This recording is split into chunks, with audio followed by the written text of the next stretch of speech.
It was 11 months ago. I went for a ride in the summer evening to enjoy some fresh air. At my best friend's house, I stopped and peered out onto the balcony, gazing directly into her eyes. It was natural with me, just like it was with any other girl, even though I had seen her previously at the building. I was never infatuated with her. When we first locked eyes on that day, 11 months ago, something unusual happened to me, and it permanently changed the course of my life. She resided in the same building as my friend, right next door. It was through my friend Camila that I learned her name. Ever since, I have looked for every excuse to go to my friend's house. Every day, when I would call out for my companion, Camila would hear me and come over to the balcony, until my friend told me one day that he had given Camila hints about my affections for her. I thought it was all simply chance that this was happening every day. In her name, I'd conjured up an entirely other world in my thoughts. I used to think about her exclusively, as if she were the only place my soul could go. Over time, the emotions became more intense, but fear started to creep in. What if I don't feel like I belong with her? If I am unable to win her love, what will be the meaning of my existence?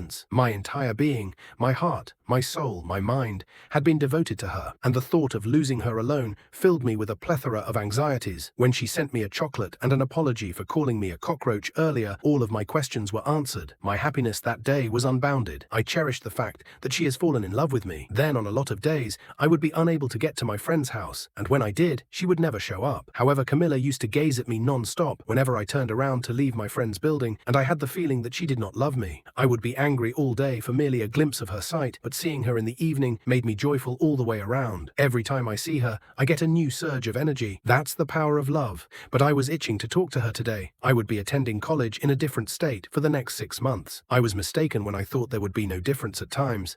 No matter how near we are to each other, the distance will still grow. Even though we would both blush when we saw one another, we both secretly want to connect with one another. I came up with a number of schemes and gave her several ideas, all in vain. My friend is the reason these conversations were possible, if not more. We never had a face-to-face conversation in 11 months. It's often said that love doesn't happen like this. So what do you call love? I ask in response. Dating, flirting, and chatting with a female until you realize she's not your style and you break up. My life, my passion, and my tale are all remarkable. Ordinary things are unclean because they lack quality. It's simply a result of my strong heart and unadulterated determination. Camila has come to be my life's mission and a part of me. Maybe I exaggerate when I say that Camila is the lone angel in this earth. However, that does not imply that I manipulated my fantasies to win her. I fervently work toward achieving my goals in order to ensure a future with her. Although I have witnessed couples end, this is not a relationship. I refer to Camila as my love instead of my girlfriend. Love blossoms where there is a relationship, but for a connection to have any significance in a place where love exists, two souls must be bound together by several bonds. If one loses a girlfriend, he may find another, but if love is lost only once, the purpose of life is irreversibly lost. Feelings inside me keep growing and returning,